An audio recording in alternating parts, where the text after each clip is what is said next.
était infaillible. Il n'avait pas l'amour de Dieu. Voilà pourquoi il a dit que, à cause de l'excellence de la connaissance, j'ai regardé tout cela comme étant de la boue. Aujourd'hui, le peuple, que Dieu soit béni, nous sommes en Europe, je bénis le Seigneur pour cela. Je sais que beaucoup d'entre nous... Oui, Dieu a tant aimé le monde qu'il a donné son Fils unique, afin que quiconque croit en lui ne périsse point, mais qu'il ait la vie éternelle. Voilà, c'est Jean 3,16 a dit la Bible.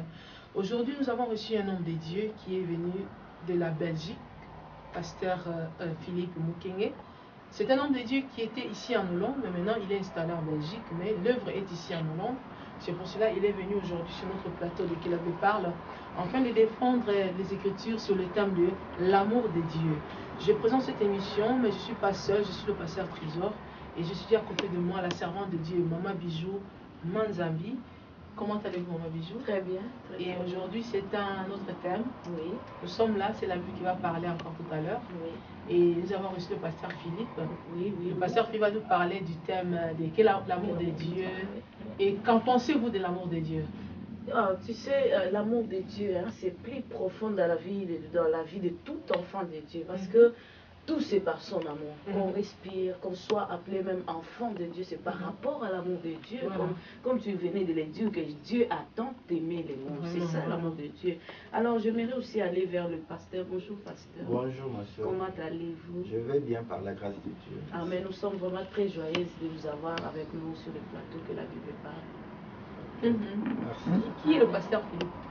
Le pasteur Philippe, c'est un frère à qui Dieu a fait grâce de pouvoir avoir le don du pastorat pour pouvoir aussi aider les autres bien-aimés. Donc voilà, le Seigneur m'a fait grâce de pouvoir aimer, connaître sa parole. Et par là, il a fait que je puisse rencontrer des gens qui étaient prêts à pouvoir accepter la vérité, à pouvoir accepter la lumière sur le point où ils n'étaient pas éclairés. Donc, je fus un catholique convaincu et convaincant, mais au moment où j'avais des points d'interrogation, je n'avais pas de réponse, j'ai débattu avec plusieurs personnes. Et beaucoup de gens reprochent l'Église catholique parce qu'elle est figée, mais eux-mêmes se retrouvent dans une situation statique où ils ne bougent pas parce qu'ils sont convaincus des propos d'une personne et ils ne veulent pas avancer. Mais les bien-aimés que moi j'avais rencontrés, ils avaient dit qu'en tout cas, nous bougeons avec le Seigneur. Quand le Seigneur apporte la connaissance, il apporte la lumière, nous avançons. C'est là où je me suis dit que c'est ici vraiment ma place où je dois être pour pouvoir connaître davantage Dieu. Et le Seigneur m'a fait grâce. C'était à Kisangani il y a cela plus de je crois 20 ans ou 25 ans, donc je ne me rappelle même plus exactement, donc vers les années 89 je crois. Donc nous sommes passés par Kinshasa parce qu'il y a encore une église sœur à Kinshasa, et là on a aussi, n'est-ce pas, bénéficié de l'apport de plusieurs hommes de Dieu qui nous ont prêché, n'est-ce pas, la parole du Seigneur. Et de là, nous sommes allés en Israël, où nous avons fait 3 ans et demi, et puis nous avons rejoint la famille aux Pays-Bas. Et par la grâce du Seigneur, nous nous sommes installés en Belgique, mais l'œuvre se retrouve aux Pays-Bas. Voilà, c'est votre frère, le pasteur Philippe Mukenge. Le pasteur Philippe Mukenge, c'est le pasteur de l'église des Saints de Dordrecht, ici en Hollande, mais il vit en Belgique. Il est accompagné de notre frère Laurent. Comment allez-vous, frère Laurent? Ouais, je suis bien par la grâce de Dieu. Alors, nous sommes contents de vous recevoir. Nous allons écouter le pasteur qui est venu avec le thème de l'amour de Dieu. Et nous voulons lui donner une abscisse de temps, de 10-15 minutes, que vous nous parlez de l'amour de Dieu. Et par après, nous allons aider le peuple de Dieu par des questions sur l'amour de Dieu sur Mayana. Parce que l'amour de Dieu est un grand thème. Les gens disent que les gens souffrent de partout. Il y a des malades, il y a des enfants violés, il y a les tremblements de terre, il y a des catastrophes qui se passent. Mais où est Dieu? Il y a la pauvreté, il y a des gens qui meurent de corps dans les pays, de nombreux pays africains. Il se pose la question, où est Dieu? Si Dieu est réellement amour, ou s'il a l'amour, mais comment toutes ces choses? Et aujourd'hui, vous êtes venus pour nous parler de l'amour de Dieu. Dites-nous un peu, qu'est-ce que l'amour de Dieu? Merci bien, que Dieu vous bénisse. Donc, bien aimé dans le Seigneur, c'est un thème profond et un thème difficile. L'amour de Dieu n'est pas facile. Beaucoup de gens croient que l'amour de Dieu, c'est comme l'amour qu'ont les hommes. Quand quelqu'un dit je t'aime, il te donne un peu de bonbons, un peu de biscuits, de chocolat, et tu déclares que cet homme t'aime. Un bouquet de fleurs. Donc voilà, un bouquet de fleurs, tu dis que non, la personne m'aime. Voilà pourquoi lorsque la personne te met dans une situation de souffrance, tu dis carrément que la personne ne t'aime pas. Car Dieu a tant aimé le monde qu'il a envoyé son Fils unique afin que quiconque croit ne périsse point mais qu'il ait la vie éternelle. Déjà dans cette écriture, nous n'avons pas vu où le Seigneur a dit que car Dieu a tant aimé le monde qu'il a donné aux gens des voitures, des maisons, il a donné aux gens des belles femmes, des beaux enfants. Non, la Bible ne le dit pas. Et maintenant vous allez comprendre aussi. J'aime le Seigneur, j'aime bien la parole du Seigneur, j'aime bien votre émission que la Bible parle, parce que là, on ne va pas donner nos pensées. La pensée de l'homme est diabolique. Ce n'est pas moi qui l'ai dit. Le Seigneur dit à Pierre, arrière de moi Satan, car les pensées que tu as sont des pensées des hommes. Donc, une bonne pensée humaine, elle est terrestre, charnelle et diabolique. Oui, Donc, même si elle est bonne. Voilà. Même si elle est bonne, même si elle te fait plaisir, même si elle t'encourage, si elle n'a pas de fondement biblique, il ne faut même pas discuter. C'est ça, être vraiment dans l'amour du Seigneur. Écoutez maintenant, le Seigneur donne une parabole. Ce n'est pas moi, c'est le Seigneur. De Lazare, Lazare le pauvre. Lazare le pauvre, il a vécu pauvre, il est mort pauvre. Après sa mort, la Bible dit qu'il a été enlevé dans les seins, emporté dans les seins d'Abraham. Le riche, il avait tout. Il se réjouissait de tout. Maintenant, vous allez voir que déjà par vos interventions, nous comprenons que les gens comprennent mal l'amour de Dieu. Parce que au moment où Lazare vivait et le riche vivait, les hommes allaient dire que Lazare n'a pas l'amour de Dieu. Parce qu'il n'a que la souffrance. Parce qu'il n'a que la misère. Et que le riche a l'amour de Dieu. Parce que Dieu l'a béni avec des biens, avec des maisons, avec beaucoup de richesses. Mais quand le riche est mort, le riche s'est retrouvé où? Dans le tourment. Est-ce qu'il avait l'amour de Dieu? Non. Donc, nous ne pouvons pas définir l'amour de Dieu selon la rousse. Nous ne devons pas définir l'amour de Dieu selon les us et coutumes des hommes. Pour dire que non, quand ça va sur le plan social, économique, tu dis que non, j'ai l'amour de Dieu. Non. Parce que Lazare va te contredire. Tu seras en contradiction avec Lazare et le Seigneur va pouvoir aussi te contredire. Or, la Bible dit que l'amour de Dieu consiste à ce que ceux qui croient au Seigneur Jésus aient la vie éternelle. Voilà l'amour de Dieu. Maintenant, nous avons un deuxième cas parce que la vérité, c'est le témoignage de deux ou de trois. Un jeune homme riche est venu. Il dit au Seigneur, que dois-je faire pour hériter la vie éternelle? Or, l'amour de Dieu consiste à ce que nous ayons la vie éternelle. Amen. Et le Seigneur regarde, il dit, non, cet homme ici, il a la compréhension littérale des choses de Dieu. Il dit, bon, en tout cas, pour avoir la vie éternelle, fais ce que Moïse a dit. Tu ne tueras pas, tu ne voleras pas, tu ne mentiras pas, tu n'auras pas la femme d'autrui, tu ne feras pas de faux témoignages à quelqu'un. Et ce jeune homme va dire que depuis ma jeunesse, alléluia. Parce qu'aujourd'hui, nous chrétiens, tu ne peux pas faire le témoignage que ce jeune homme riche a fait. Pour dire que depuis ma jeunesse, j'accomplis ces choses. Le Seigneur regarde, il dit non, non, tu as bien fait. Mais il te manque encore quelque chose. Ce qui lui manquait, c'était l'amour de Dieu. Mais, parce que l'amour de Dieu consiste à ce que nous puissions croire au Fils et que nous puissions avoir la vie éternelle. Il dit, voilà, prends tous tes biens, vends et suis-moi, tu auras la vie éternelle et tu auras des richesses, n'est-ce pas, que le monde ne peut réellement dérober, ni la rouille ne peut attaquer. L'homme a compris que non, non, non, non, non. C'est Dieu. Moi, j'aime Dieu quand il me donne les frites, les patates. Vous comprenez? Bon, maintenant, posons-nous aussi la question. Un païen à outrance, un homme dangereux, que j'appelle un païen à 180%. Ça veut dire que même les bébés sentent que c'est un méchant. tout le monde, vous appelez un avocat, il dit que c'est un méchant. Vous appelez le juge, c'est un méchant. Vous appelez le policier, il déclare que c'est un méchant. Vous appelez les chrétiens, ils le disent aussi méchant. Même ses propres parents disent qu'il est méchant. Mais cet homme bénéficie du souffle de vie. Cet homme bénéficie, n'est-ce pas, des biens matériels. Il peut être un voleur, on voulait pouvoir l'attraper comme ça, il s'est échappé. Il peut aussi prier Dieu pour dire, ah, Dieu est bon pour moi. Il a manifesté son amour, on ne m'a pas attrapé. Vous voyez? Donc si nous définissons l'amour de Dieu par rapport aux biens que nous possédons, par rapport à l'état de santé que nous avons, nous nous trompons. Donc l'amour de Dieu consiste à ce que nous puissions croire au Seigneur.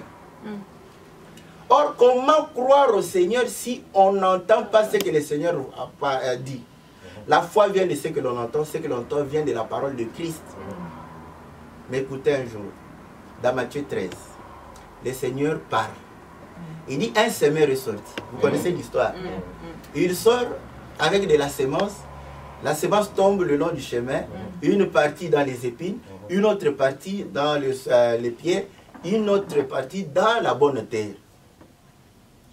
Le grain va donner 30, 60 et 100. Que celui qui a des oreilles entende. Alléluia.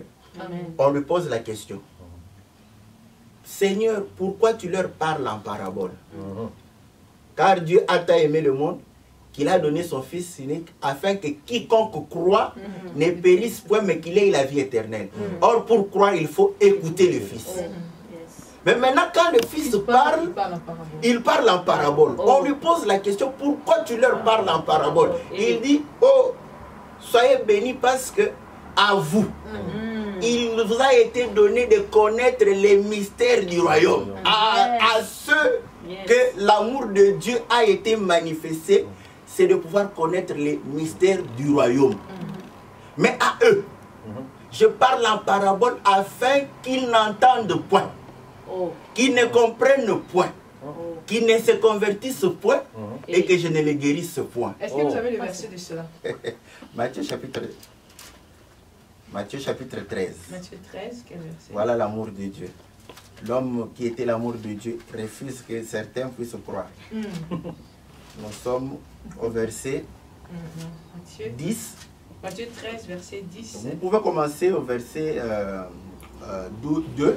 Hein, c'est là où on dit, les disciples s'approchèrent et lui dirent, pourquoi leur parles-tu en parabole? Jésus leur répondit, parce qu'il vous a été donné de connaître les mystères du royaume des cieux et que cela ne leur a pas été donné. Car on donnera à celui qui a et il sera dans l'abondance, mais celui qui n'a pas, on ôtera même ce qu'il a. C'est pourquoi je leur parle en parabole, parce qu'en voyant qu'ils ne voient point, qu'en entendant qu'ils n'entendent et ni ne comprennent. Et pour eux s'accomplit cette prophétie d'Ésaïe, vous entendrez de vos oreilles et vous ne comprendrez point, vous regarderez de vos yeux et vous ne verrez point. Car le cœur de ce peuple est devenu insensible. Ils ont endurci leurs oreilles, ils ont fermé leurs yeux, de peur qu'ils ne voient de leurs yeux, qu'ils n'entendent de leurs oreilles, qu'ils ne comprennent de leur cœur, et qu'ils ne se convertissent et que je ne les guérisse. Donc, l'amour de Dieu, ça ne consiste en rien. Ce n'est pas moi, c'est la Bible qui le dit. Que la Bible parle. Donc, le Seigneur démontre que l'amour de Dieu consiste à ce que Dieu puisse te donner la vie éternelle. Pour que Dieu puisse te donner la vie éternelle, tu dois écouter, croire au Seigneur pour avoir la foi, écouter la parole de Christ. Mais quand le Seigneur parle en parabole. Maintenant, si tu entends la parabole, c'est que tu n'as pas l'amour de Dieu. Mais tu peux avoir des billets de banque dans ta poche. Tu peux avoir un compte rempli. Tu peux avoir une belle maison. Tu peux avoir une belle femme. Tu peux avoir de beaux enfants. Mais tu n'as pas l'amour de Dieu. Parce que Bill Gates doit avoir plus d'amour de Dieu que toi. Parce que lui, qu'est-ce qu'il a que toi, tu n'as que lui n'a pas. Vous voyez? Donc, on ne peut pas mesurer. Si c'est comme ça, tous les milliardaires d'Arabie Saoudite ont l'amour de Dieu. Donc, vous allez comprendre que les biens matériels ne définissent en rien l'amour de Dieu. Amen. Voilà pourquoi le Seigneur dit qu'il fait lever son soleil sur le méchant et sur le juste. Bon, maintenant, en termes de soleil, et les méchants et les justes diront que Dieu est bon. Mais pour toi, tu dois dire que Dieu est bon en ayant des raisons plus que le païen. Oui. Et il dit qu'il fait pleuvoir sur le champ du juste et du méchant. Et les deux récoltent. Ils ont de la nourriture, ils ont le pain. Donc vous allez comprendre que ce n'est pas le fait d'avoir de biens matériels que nous pouvons témoigner que Dieu nous aime. C'est lorsque nous connaissons les mystères du royaume. C'est ça l'amour de Dieu. C'est de pouvoir que Dieu te révèle les mystères du royaume. Donc si Dieu ne te révèle pas les mystères du royaume, tu n'as pas l'amour de Dieu. Même si tu dis, crie, j'aime Dieu, tu ne l'as pas. Donc voilà ce que nous pouvons dire par rapport à l'amour de Dieu. Je peux donner quelques témoignages encore. Vous connaissez la femme de Samson? Vous connaissez l'histoire de Samson? Cette femme, vous croyez qu'elle manquait quelque chose de la part de Samson? Non. Donc, elle avait tout, mais elle ne connaissait pas le secret de Samson. Samson a eu deux femmes. La première, Samson a proposé un énigme. On dit une énigme ou un énigme. Bon, de toute façon, le français n'est pas mon point fort. Voilà. Donc, vous allez comprendre que il va dire que du fort est sorti le faible. De ceux qui mangent est sorti ceux qui se mangent. Il a proposé l'énigme. La femme, qu'est-ce que la femme lui a dit? Donne-moi l'explication. Il a dit, je ne vais pas te donner. Il dit, tu ne m'aimes pas. Vous voyez? Est-ce qu'elle manquait à manger? Elle manquait quelque chose? Non. Le fait que le cœur de Samson était fermé, donc il ne pouvait pas déclarer, la femme ne pouvait pas déclarer que Samson l'aimait. Deuxième témoignage, Delilah. Quand elle va chercher à connaître le secret de la force de Samson, plusieurs fois Samson disait je t'aime, tout ça, mais il dit tu ne m'aimes pas. Pourquoi? Parce que tu gardes le secret. Donc l'amour de l'homme consiste à révéler son cœur à sa femme. Voilà pourquoi nous disons, lorsque le Seigneur révèle sa parole, c'est là où tu auras l'amour de Dieu. Maintenant, écoutez, Matthieu chapitre 13, la Bible dit ceci, au verset 34. Jésus dit à la foule toutes ces choses en parabole. Et il ne le parlait point sans parabole. Donc, toute la Bible ici, c'est parabole. Jésus pleura. C'est une parabole. Tu vas dire, oh non, voyez comment Jésus aimait Lazare. Tu fais comme les pharisiens qui étaient tout autour de Marthe et de Marie. Ils ont dit aussi comme toi. Voilà Jésus qui aime Lazare. Voilà pourquoi il pleure. Mais écoutez, que Dieu aujourd'hui me révèle qu'il y a un cadavre quelque part, que ce cadavre va ressusciter. Je vais vous appeler tous ici, aller avec les caméras, pour que vous voyez comment est-ce que Dieu va ressusciter l'homme. Même si c'est ma femme ou mon enfant, je ne veux pas pleurer parce que je sais qu'il va ressusciter dans le dernier mort. Jésus savait qu'il allait ressusciter. Mais pourquoi il a pleuré? L'amour de Dieu consiste à connaître pourquoi Jésus a pleuré. Il n'a pas pleuré parce que Lazare était mort seulement physiquement, parce qu'il savait que Lazare allait ressusciter. Il a pleuré pour ceux qui étaient autour de lui. Jésus pleura. Donc vous allez comprendre que lorsque vous lisez la Bible, c'est la pensée des Écritures qui est la parole de Dieu. Si vous ne connaissez pas la pensée de Dieu, vous n'avez pas l'amour de Dieu. Vous n'avez pas l'amour de Dieu. Vous pouvez avoir tous les biens que vous pouvez posséder. Le Seigneur lui-même dit que la valeur d'un homme ne dépend pas des biens qu'il possède. Donc, c'est ça de pouvoir. Voilà pourquoi vous allez voir qu'aujourd'hui, il y a des prédications qui présentent les biens matériels. Le Seigneur n'est pas un marabout. Il n'est pas un marabout pour nous présenter les biens. La Bible dit, si nous croyons en Christ pour cette vie seulement, pour manger les frites, les patates, pour pouvoir nous promener en voiture, pour pouvoir dormir dans des grandes maisons, nous sommes les plus malheureux. Nous devons croire au Seigneur pour la vie éternelle. Or, la vie éternelle, c'est qu'ils te connaissent, toi le seul vrai Dieu. Mais Dieu, c'est un Dieu qui se cache. Donc, l'amour de Dieu, c'est de pouvoir découvrir la cachette de Dieu. Si tu ne connais pas la cachette de Dieu, tu n'as pas l'amour de Dieu. Est-ce que vous comprenez? Amen. Donc, voilà pourquoi nous venons pour dire que voilà, beaucoup de gens aujourd'hui, n'est-ce pas, limite l'amour de Dieu à des biens matériels et cela fausse la compréhension des choses de Dieu. Voilà pourquoi nous disons c'est une bonne pensée, mais qui est charnelle, qui est terrestre et qui est diabolique. Pourquoi diabolique? Parce que ça empêche aux gens de connaître le vrai amour de Dieu. Or, il dit ceci. Lorsque tu connais la pensée du Seigneur, lorsque tu connais sa volonté, tu accompliras sa volonté. Mais si tu ne connais pas sa volonté, comment peux-tu plaire à Dieu? Ouais? On ne peut pas plaire à Dieu en obéissant à la lettre. Quand tu obéis à la lettre, le Seigneur te voit comme un pharisien. Vous savez que Paul était un pharisien qu'on ne pouvait pas reprocher. Il dit irréprochable quant à la loi. Vous prenez la loi, vous prenez Paul, vous n'avez rien à reprocher à Paul. Mais c'était un païen. Il n'avait pas l'amour de Dieu. Voilà pourquoi il a dit que à cause de l'excellence de la connaissance, j'ai regardé tout cela comme étant de la boue. Aujourd'hui, le peuple, que Dieu soit béni, nous sommes en Europe, j'ai béni le Seigneur pour cela. Je sais que beaucoup d'entre nous ne font plus cette prière. Seigneur, les oiseaux ne sèment ni ne moissonnent. Souviens-toi de moi aujourd'hui pour que j'aie mon pain. Parce que l'homme blanc lui a donné le pain. Mais cette prière doit continuer à être jusqu'aujourd'hui. De quel pain le Seigneur parlait? Vous allez croire que quand on lit, c'est le pain physique ici. Mais le pain physique, le Seigneur dit, si vous comprenez les choses terrestres, vous comprendrez les célestes. L'homme ne vit pas seulement de pain, mais de toute parole qui sort de la bouche du Seigneur. Voilà la prière que nous devons faire. Même si tu manges, tu es rassasié. Mais comprends que chaque jour, tu as besoin de la parole du Seigneur. Merci beaucoup, pasteur. Chers internautes, vous avez vu, le pasteur nous parle de l'amour de Dieu. Il nous donne vraiment des révélations parce que la Bible, lire la Bible littéralement, ça va vous amener à côté de la pensée de Dieu.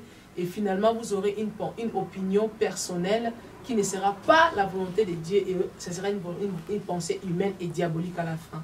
Alors, le pasteur Philippe, j'ai lu ici dans Matthieu 6,33, cherchez premièrement le royaume et la justice de Dieu.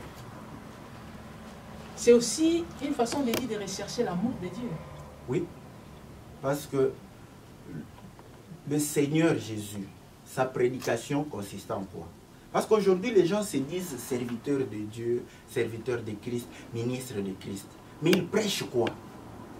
Écoutez, le royaume de Dieu est semblable à un homme qui est sorti. Le royaume de Dieu est semblable à une femme qui prend 3 mesures de farine auxquelles elle met du levain. Le royaume de Dieu est semblable à un grain de sénévé qu'on plante et qui devient un grand arbre qui abrite les oiseaux. Le royaume de Dieu est semblable à un homme qui a découvert, n'est-ce pas, un trésor. Il va vendre tous ses biens pour pouvoir acheter ce champ-là. Donc, voilà pourquoi quand on a envoyé les gens vers le Seigneur Jésus, pour pouvoir l'arrêter, les gens ont dit, jamais homme n'a parlé comme c'est. Pourquoi? Parce que Adam va parler à ses fils par rapport au jardin qui était terrestre. Et lorsque Abraham fut appelé, Abraham va enseigner ses enfants par rapport à une terre promise qui était terrestre. Lorsque le Seigneur envoie Moïse pour libérer le peuple de l'Égypte, c'est pour pouvoir l'amener vers Canaan qui est une terre terrestre. Et lorsque les prophètes venaient, c'était pour dire au peuple que si vous n'obéissez pas, vous serez chassés de cette terre qui est physique et terrestre. Mais lorsque le Seigneur vient, le langage change. Le langage change, il dit le royaume. Voilà pourquoi ils ont dit, ah, jamais homme n'a parlé comme cet homme. Parce que tous les hommes, y compris les Moïse et les Abraham, parlaient de la terre. Mais le Seigneur parle du royaume dessus. Ok, pasteur, je voulais encore savoir, tout à l'heure vous avez donné un exemple que l'amour d'un homme consiste à révéler son cœur à sa femme. Et nous savons que l'église de Christ, pas les églises, l'église de Christ est l'épouse. Est-ce que pensez-vous déjà nous sommes déjà au temps de la fin? Jésus revient bientôt, nous le savons. Mais est-ce que pensez-vous à ce temps où nous sommes là, l'église qui est l'épouse de Christ a déjà reçu cette révélation du cœur de l'époux qui est Jésus? Parce qu'il vient déjà. Bon, je crois parce que moi, je ne défends pas les autres, je défends ma foi. Moi, je crois que l'église dans laquelle le Seigneur m'a fait grâce de pouvoir évoluer a le cœur de Dieu, connaît le cœur de Dieu. Ok, là vous parlez, là vous êtes en train de parler. Moi, c'est l'église de Christ. Si l'église locale. Non, je ne parle pas de l'église locale. Oui, parce que vous avez dit l'église où moi je suis. Moi je suis en train de vous parler. Vous êtes homme de Dieu. Écoutez, pasteur, vous êtes un homme de Dieu. Vous n'allez pas me dire que. Parce que nous parlons dans le corps de Christ. Parce que vous êtes pasteur, mais vous prêchez le corps. Vous savez aussi qu'il y a le corps de Christ. Oui, oui. Vous êtes une partie du corps de Christ. Oui. Vous ne vous détachez pas du corps de Christ. Ok. Moi, je vous parle par rapport au corps de Christ, pas par rapport à l'église de Saint-Denis-Audrey. Répondez-moi par rapport à l'église de Christ selon que vous voyez, parce que vous n'êtes pas le seul que vous le voulez ou pas, que vous échappez la question ou pas, qui se croit ou qui est soi-disant, qui a compris, qui est saint. Sûrement, il y a des églises. En tant qu'homme de Dieu et enfant de Dieu, dans le membre du corps de Christ, comment voyez-vous la révélation du cœur de Christ? Ok, voilà. Ta question, je l'ai comprise. Nous y sommes. Nous faisons partie du corps de Christ. Si nous croyons que nous sommes membres du corps de Christ, c'est que les autres membres sont aussi membres du corps de Christ. C'est qu'ils doivent avoir la révélation des mystères du royaume.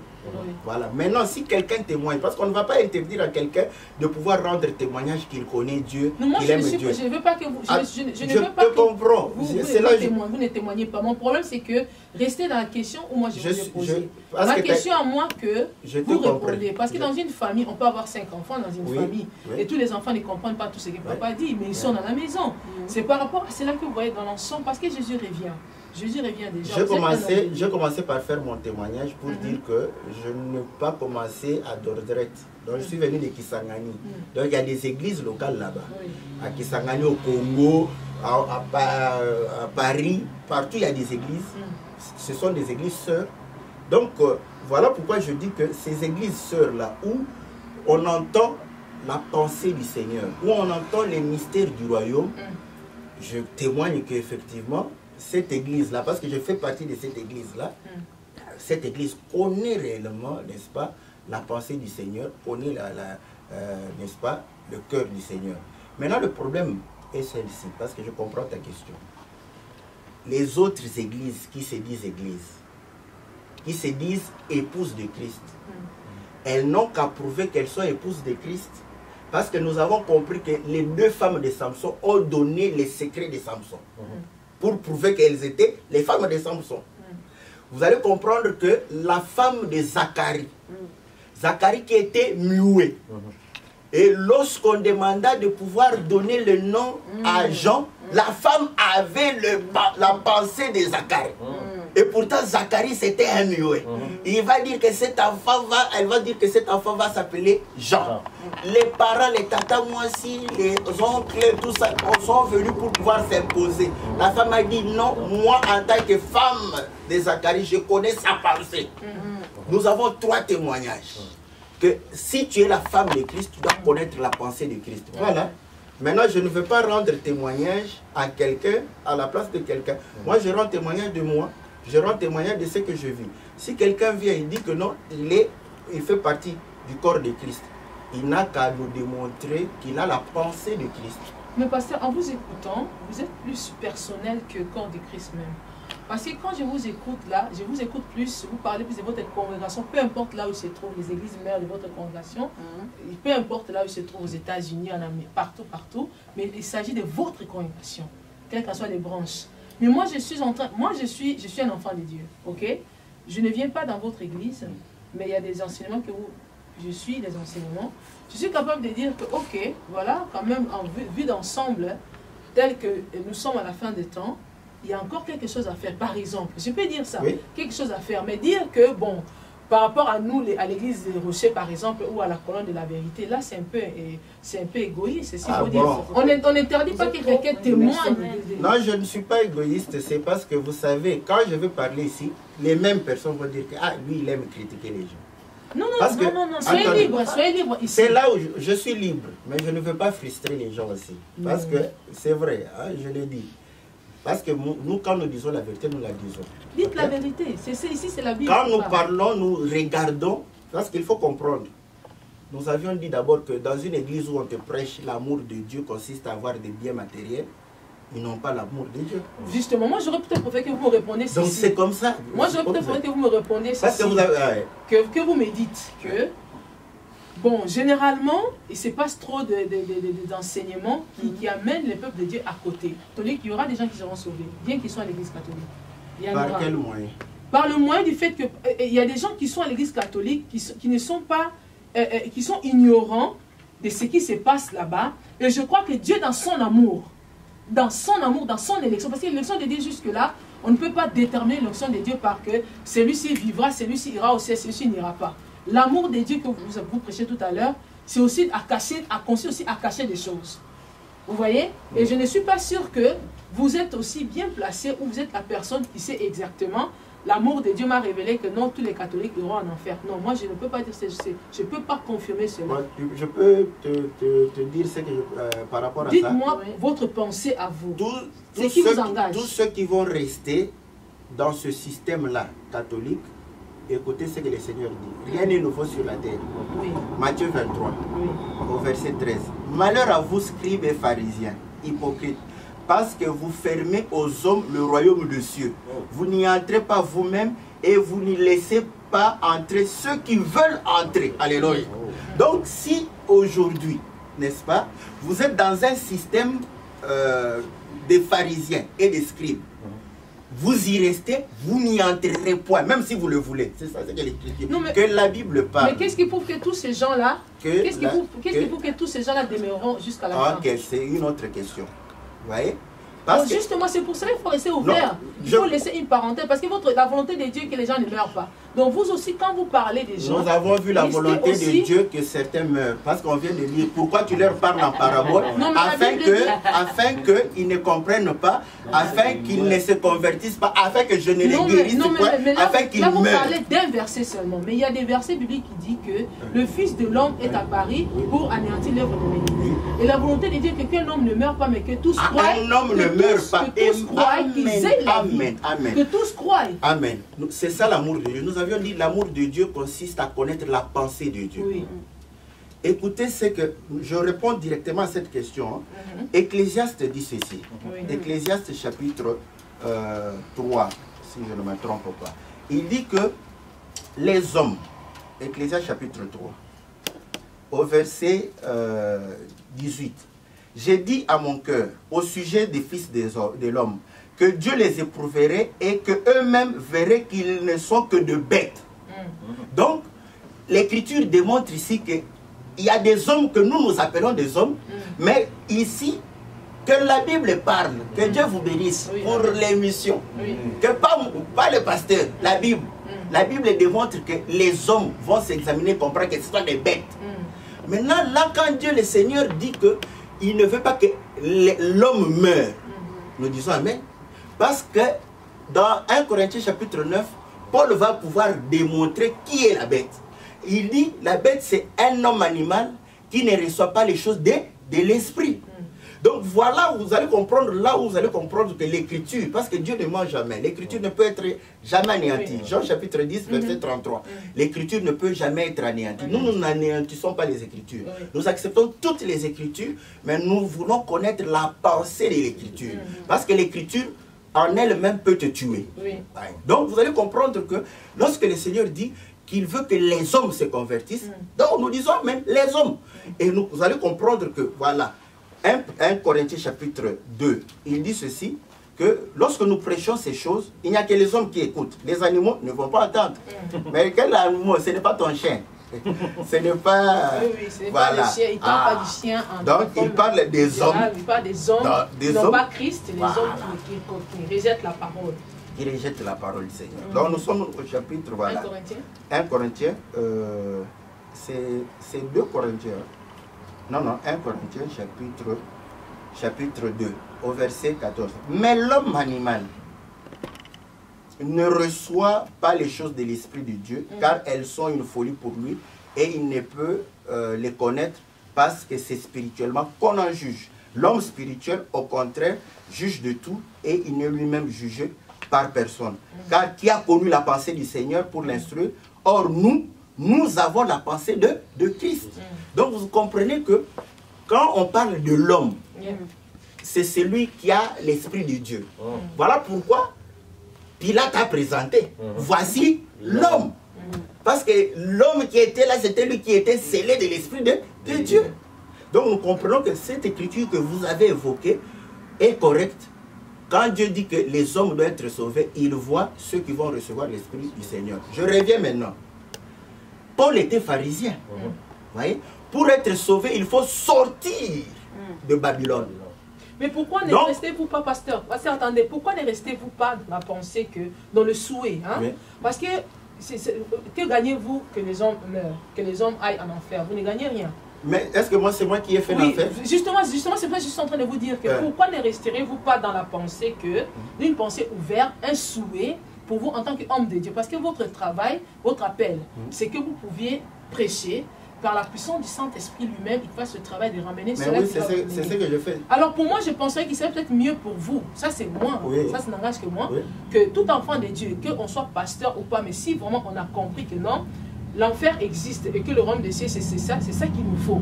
C'est-à-dire qu'il faut la souhaiter à Moutounioso, à Luka que non, ils ont un catholique, un bouddhiste, mais en vous écoutant, vous êtes carré, vous êtes ma soeur, quand tu ne comprends pas, tu me poses la question, je vais expliquer ma pensée. Oui.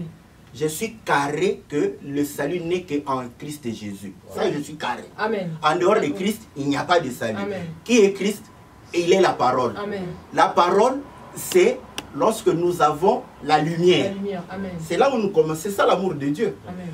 La Bible dit que tu ne mangeras pas le porc. Est-ce que c'est ça la parole de Dieu? Non. Mais est-ce que Dieu avait menti? Non. Dieu n'était pas fou pour interdire le porc. Quelle était la pensée de Dieu? C'est ça notre souhait, c'est ça notre souci. Donc votre souci, c'est que les gens puissent la pensée de la parole. Voilà. Maintenant, c'est ça le souci du Seigneur. Je viens de lire que l'homme spirituel, c'est lui qui a la pensée de Christ. Donc nous devons avoir la pensée de Christ. Maintenant, le souci est que nous puissions sortir des pensées des hommes, des systèmes des hommes et de venir à Christ. Voilà ce que je suis en train de présenter. Donc, si nous venons ici, c'est pour atteindre tous les bien-aimés qui sont dans les églises catholiques, partout où nous avons estimé que là-bas, on a fait des systèmes, on a fait des trucs où on a privilégié la pensée de l'homme. Mais que faites-vous alors pour pouvoir aider les enfants de Dieu, parce qu'il y a trop d'ignorance. Hein? Que faites-vous en dehors de prêcher à l'église, en dehors de prêcher, peut-être d'avoir des congrégations? Que faites-vous avec les autres hommes de Dieu? Parce que sûrement il y a des hommes de Dieu qui ont aussi découvert cette pensée de Dieu. Que faites-vous? Quelles sont les méthodes que vous prenez afin de pouvoir aider les gens à comprendre, à ne pas lire les Écritures littéralement, mais à comprendre la pensée qui est cachée dans l'Écriture de Dieu? Amen. Que le Seigneur te bénisse. Amen. Je vous ai béni ici pour l'émission que la Bible parle. Quand je suis venu en 2005 en Europe ici, donc nous avions été parmi les premières personnes à pouvoir affronter les gens de Goudou Diapom. Vous avez vu ce voir-là, où ils invitaient le pasteur pour démontrer que la Bible se contredisait. Nous sommes allés les affronter et vous savez que le Seigneur a fait grâce, ces gens ont calmé leur ardeur afin que ceux qui défendent la Bible puissent pouvoir continuer à le faire. Donc, nous ne sommes pas dans le cadran de notre église locale. Voilà pourquoi nous allons dans les nets, dans les médias pour annoncer. Nous sommes venus ici pourquoi? Pour atteindre le plus grand nombre de gens. Donc, de telle sorte, parce que nous savons qu'il y a des enfants de Dieu partout. Mais ils ne seront pas sauvés dans ces systèmes-là. Sortez de Babylone, mon peuple. C'est ce que dit l'Écriture. Voilà, peuple de Dieu, c'est le pasteur Philippe Mukenge. Il est là, il nous parle de l'amour de Dieu. Aujourd'hui, il est en train de nous montrer en fait une vérité. Ça, ce n'est pas une réalité, mais une vérité. Il montre que nous lisons la Bible, mais nous ne comprenons pas la pensée qui est derrière la Bible. Par exemple, le vent doctrinal qui vient, on vous a dit, par exemple, pour vous femmes qui me regardez, ne portez pas les vêtements d'homme, mais Christ a porté la robe, Marie a porté la robe à l'époque. Comment différencier la tunique de Jésus à la tunique de Marie? Peut-être c'est par rapport à cette pensée que l'apôtre Paul a voulu aussi dire. Mais si vous voulez ramener cela à notre époque, il y a les coutures, hommes et femmes. Ça, c'était juste une parenthèse. C'est juste que chercher à comprendre la pensée qui est derrière l'écriture littérale qui est écrite dans la Bible, en fait que vous ne soyez pas un chrétien erroné ou un perdant. Et il nous fait comprendre encore que le salut n'est qu'en Christ. Peu importe où vous vous trouvez, si vous n'êtes pas dans la pensée de l'amour de Dieu, vous ne pouvez pas être sauvé. Pasteur Philippe, nous voici encore. Je ne sais pas si maman Bijou... Oui, je vous ai laissé le temps parce que j'ai senti à moi que vous avez vraiment des questions. Je vous ai laissé le temps parce que c'est ça l'émission. C'est lui qui est prête à poser, c'est elle qui travaille. Mais moi, j'ai ici cette question parce qu'au début, le pasteur nous a dit de pauvres, de riches qui étaient allés en enfer. Mais ma question était celle-ci. Est-ce que cet homme riche était parti en enfer, c'est par rapport à sa richesse ou bien par rapport à quoi? Parce que vous avez dit que les gens montrent aujourd'hui les enfants de Dieu, au lieu de les montrer le royaume de Dieu, mais les montrent plutôt le richesse de ces mondes, de voitures, de ainsi qu'on sort. Mais est-ce que cet homme riche-là était parti en enfer par rapport à sa richesse ou bien c'était par rapport à... Voilà. Donc, nous disons ceci. La Bible ne dit pas que c'est le riche, il maltraitait les gens, tout ça. On n'a pas dit par rapport à cela. Il y a encore une autre parabole. Le Seigneur dit qu'un riche avait ses terres et les terres ont produit. Il va dire que je vais détruire les greniers que j'ai, en faire de plus grands pour pouvoir me reposer, me réjouir. Le Seigneur dit que voilà un riche qui n'est pas riche pour Dieu. Vous voyez? Donc, le problème est ceci. Tu peux ne pas. Je reprends le jeune homme riche qui est venu vers le Seigneur. Il ne tuait pas. Il ne mentait pas. Parce que le Seigneur n'a pas dit que tu as menti. Non, tout ce que tu dis là est faux. Le Seigneur dit, il te manque encore une chose. Vous voyez, ce riche-là, il ne pouvait pas entrer dans le royaume du Seigneur à cause de ses richesses. Parce que ses richesses l'aveuglaient. Le bien matériel nous aveugle. Donc le pauvre Lazare est parti au sein de notre frère Abraham. Oui. Lazare. Oui. Donc c'était par rapport à sa pauvreté alors? En tout cas, selon là, c'était par rapport à sa pauvreté. Voilà pourquoi le Seigneur dit heureux les pauvres car le royaume de Dieu est pour eux. Donc c'est là où nous disons... Ça signifie que tous les pauvres iront au ciel. À moins que le Seigneur mente. Je peux lire l'écriture. Lisons l'écriture. Nous lisons l'écriture. Donc la pauvreté aussi est un moyen d'aller au ciel. Oui. C'est ça votre... C'est que la Bible parle. Que la Bible parle. Mais vous avez dit qu'il y a des pensées derrière les paroles. Il faut poser maintenant la question. Parce que nous, vous voyez, je lis encore une autre. Si vous dites que les pauvres... Que Dieu te bénisse. Que Dieu te bénisse.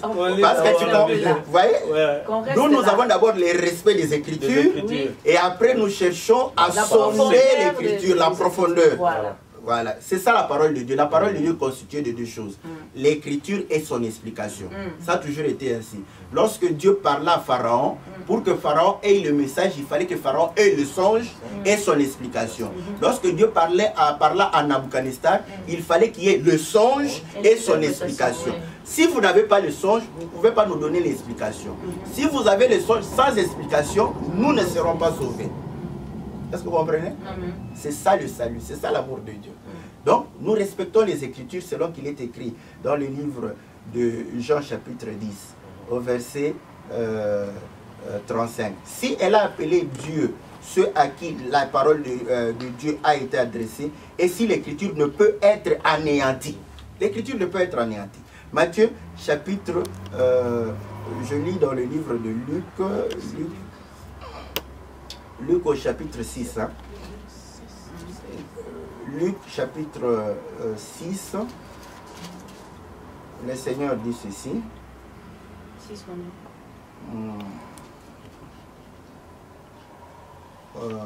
voilà. 6.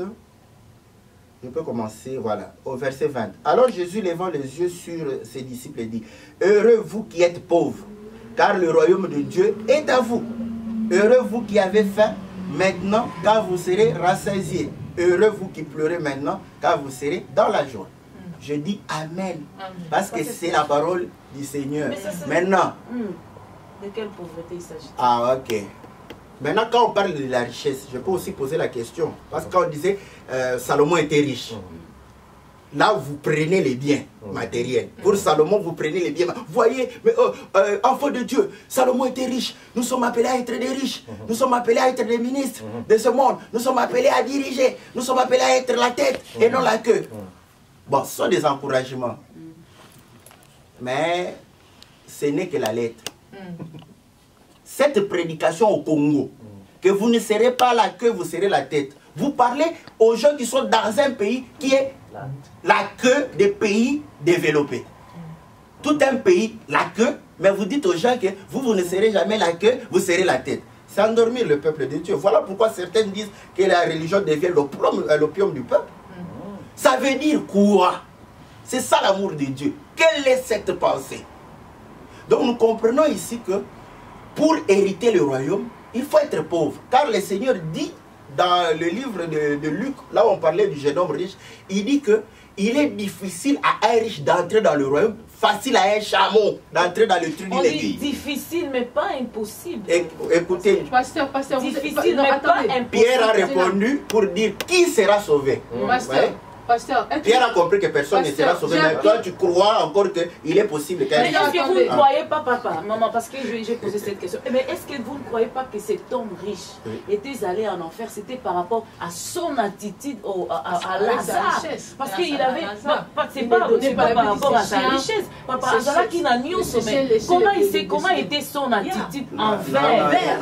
Non, il faut pas imaginer, hein? Non, on imagine que la Bible parle. On imagine. Mais la Bible, parce que c'est la Bible qui a dit que le pauvre Lazare devant sa porte. Lisons l'écriture. Lisons l'écriture. Lisons l'écriture. Lisons l'écriture avant que nous ne puissions dire ce que nous voulons. C'est dans le livre de Luc. Hein? Luc 16 ou 19. Luc 16. La Bible dit ceci, au verset 23. Dans les séjours des morts, il leva les yeux et tandis qu'il était en proie au tourment, il vit de loin Abraham et Lazare dans son sein. Il s'écria, Père Abraham, aie pitié de moi, envoie Lazare pour qu'il trempe le bout de son doigt dans l'eau et me rafraîchisse la langue, car je souffre cruellement dans cette flamme. Abraham répondit, mon enfant, souviens-toi que tu as reçu des biens pendant ta vie, et que Lazare a eu des maux pendant la sienne. Voilà. Voilà ce qu'Abraham lui a répondu. Abraham ne lui a pas reproché pour dire que tu ne t'es pas occupé de Lazare. Mais écoutez, papa, non, papa, écoutez le verset 21. Disons les versets 20 et 21.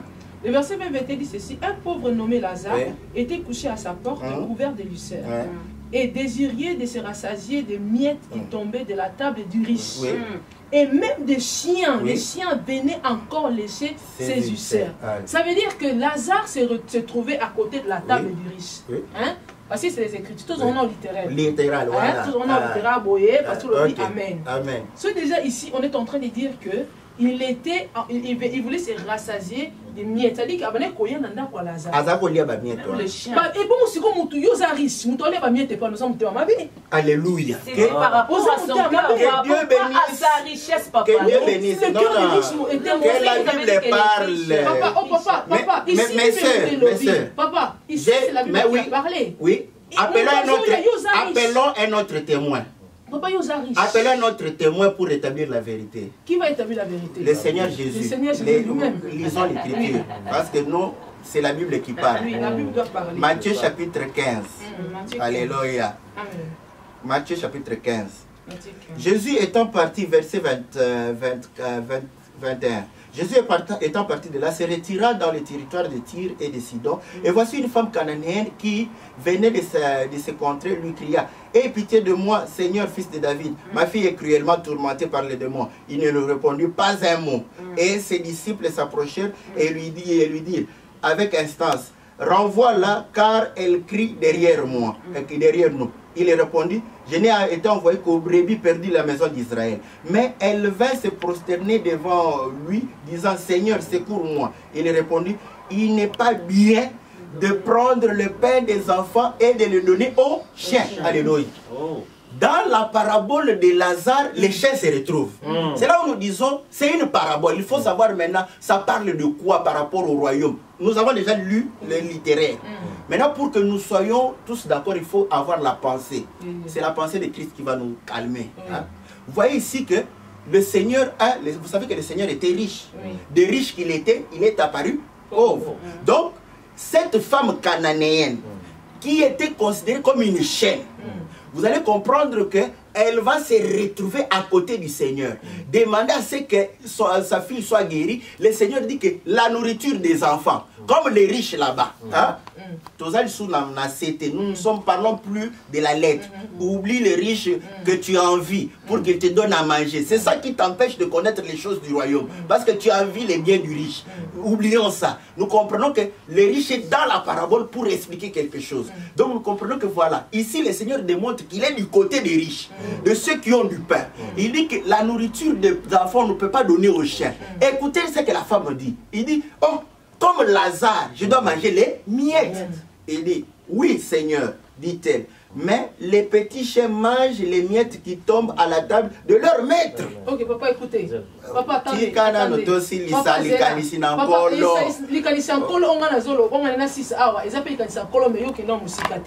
On l'a vu tout à l'heure que par rapport à chien, on n'est pas Lazare avec un chien. Mais nous savons que dans la Bible, on peut appeler serpent pour dire autre chose. Dans l'autre verset, serpent a représenté autre chose.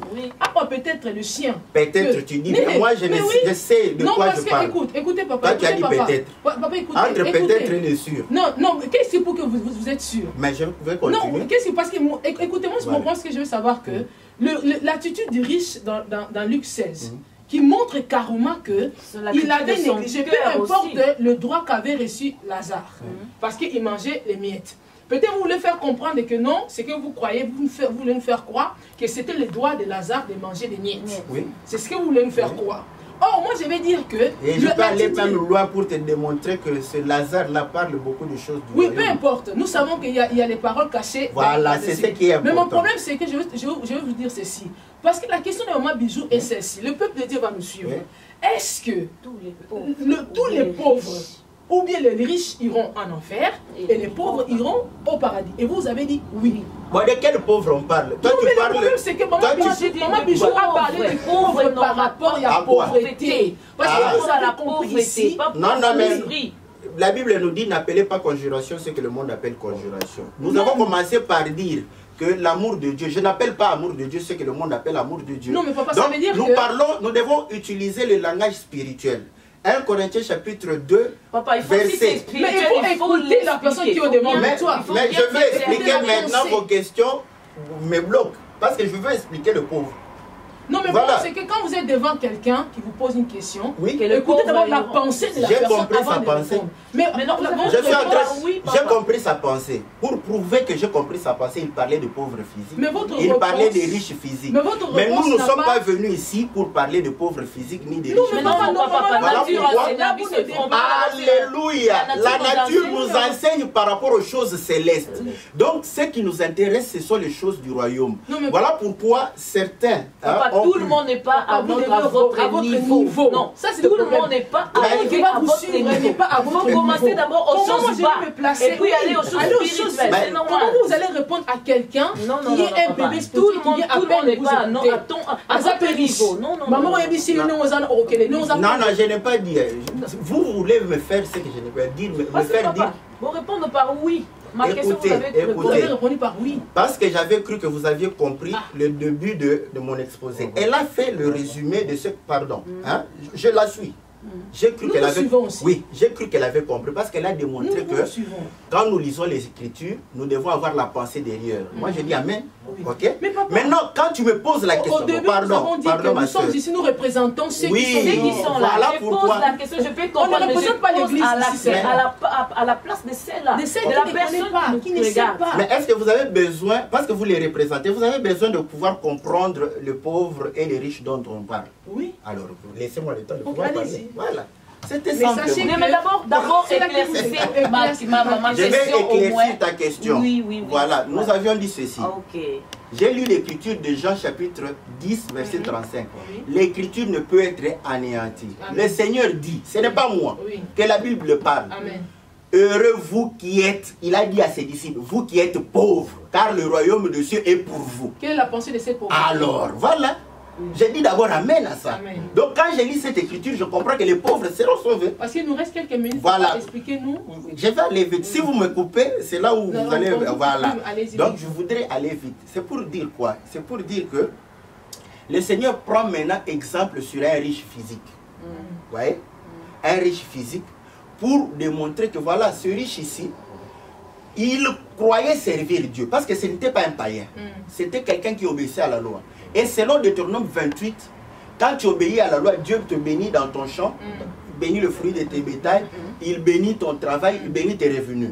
Donc, la richesse qu'il avait, ce n'était même pas source de fétiche. C'était Dieu qui avait donné. Oui. Mais vous allez comprendre que cet homme n'avait pas la vie éternelle. Vous voyez? Et c'est là où vous allez comprendre que tout va coller. Pourquoi? Parce que cet homme riche représente quelqu'un qui obéit à la loi, mais qui n'a pas accès à la vie éternelle. Or, quand nous revenons à la parabole du riche et du pauvre, vous allez comprendre que le riche dont on parle là, pour ne pas rester sur le physique, envier les riches ici de ce monde, les riches dont on parlait, ils représentaient Israël. Parce que nous revenons maintenant chez la femme cananéenne. Elle était étrangère. Le Seigneur, c'est lui qui est venu donner le pain. Là où il y a le pain, c'est là où il y a la richesse. Nous rentrons chez Joseph pour comprendre que là où était Joseph, c'est là où il y avait la richesse. Maintenant, le Seigneur dit que je ne peux pas te donner le pain. Vous voyez? Et cette femme nous dit que non, je suis une chaîne qui mange les miettes. Et le Seigneur dit que les miettes te suffisent. Voilà pourquoi Lazare a mangé les miettes, ça lui a suffi d'être réellement dans le royaume. Maintenant, vous allez comprendre que quand le Seigneur parle, il dit que voilà, les miettes, il faut comprendre où est-ce que Israël a rejeté. Le Seigneur va multiplier les pains. Il va nourrir 5000 hommes. Qu'est-ce qu'il va dire? Ramasser ce qui reste. Pour en faire quoi? Vous allez comprendre que ce que Israël n'a pas voulu manger, ça a été maintenant pour nous. Nous les pauvres. Est-ce que vous comprenez? Parce que moi je suis un pauvre. Écoutez maintenant, parce qu'il n'y a pas assez de minutes. Il n'y a pas assez de minutes. Ce riche, en réalité, il était pauvre en esprit. Donc c'est ça que vous voulez parler. Donc finalement, nous avons en réalité, il était riche en matériel, mais pauvre en esprit. Est-ce que vous êtes d'accord, pasteur, avant même que vous coupez, est-ce que le pasteur Les mamans veulent conclure. vous êtes vraiment d'accord avec conclue. moi qu'il était pauvre en esprit en réalité? Le riche. Le riche là était riche en esprit. La Bible dit que heureux les pauvres en esprit, car le royaume des cieux leur appartient. Maintenant, Apocalypse chapitre 3, il dit à l'église de Laodicée, tu te crois riche. Cependant, tu es pauvre, nu et aveugle. Tu vois? Donc, ceux qui sont riches physiquement et qui se confient à leurs biens matériels, ils sont pauvres. Voilà. Maintenant, tu vas comprendre maintenant que ceux qui sont pauvres en esprit, ils ont toujours besoin de Dieu. C'est ça. Là maintenant nous avons compris l'homme de Dieu. Alors, là, nous avons éclairci, bien aimé, vous avez vu comment nous avons combattu, afin que vous ayez au moins enfin la réponse à votre niveau. Parce que je voulais donner cette réponse depuis le niveau où nous sommes, c'est un niveau eschatologique, si je peux dire beaucoup de termes. Mais ici nous avons voulu que vous compreniez que le pauvre dont nous parlons ici, il nous a parlé d'abord du terme, l'autre terme c'était l'amour de Dieu. Il y a une chose que j'ai retenue ici, l'amour de Dieu consiste à découvrir le cachet, le secret de Dieu. Ça, c'est quelque chose. Si vous oubliez tout ce que nous avons dit ici, n'oubliez pas ceci, que l'amour de Dieu que vous avez besoin, ce n'est pas le matériel, si vous en avez, gloire à Dieu. Mais ce que vous avez réellement besoin pour votre salut, c'est de découvrir le cachet de Dieu. Et comment vous découvrez le cachet de Dieu? C'est dans sa parole. Pasteur, j'ai appris que vous avez une journée de louange qui est le 23 mai dans votre église à Dordrecht, qui va rassembler beaucoup de musiciens de la Hollande et de la Belgique, et comme la personne de notre frère Pedro et de la Finlande, de notre frère Cephas, qui sera de 15h à 20h. Venez nombreux ici à Dordrecht, une journée de louange, le 23 mai 2015, dans l'église où est le pasteur Philippe. Que Dieu vous bénisse. Passez votre dernier mot par rapport au peuple de Dieu qui vous écoute sur l'amour de Dieu. Mon dernier mot, la Bible dit que Dieu nous a établis ministres d'une nouvelle alliance. Amen. Et il nous a établis pour pouvoir réellement apporter l'esprit et non la lettre. Car la lettre tue, mais l'esprit vivifie. Amen. Cette Bible, c'est une parabole. Amen. Il n'y a pas d'écriture passive simple. Oui. Donc voilà pourquoi nous disons, si tu n'as pas la pensée de Dieu, tu simplement parce que tu n'as pas la pensée de Dieu. Le riche n'est pas entré parce qu'il n'avait pas la pensée de Dieu. Voilà son problème. Amen. Il n'avait pas la pensée de Dieu, voilà pourquoi il n'est pas entré. Amen. Le pauvre Lazare est entré parce qu'il avait la pensée de Dieu. Amen. Voilà. Le pauvre est entré pas parce qu'il était pauvre avec le matériel, il est entré parce que dans sa pauvreté matérielle, il avait la pensée de Dieu spirituelle. Mais l'autre, dans sa richesse physique, matérielle, il n'avait pas la pensée de Dieu spirituelle.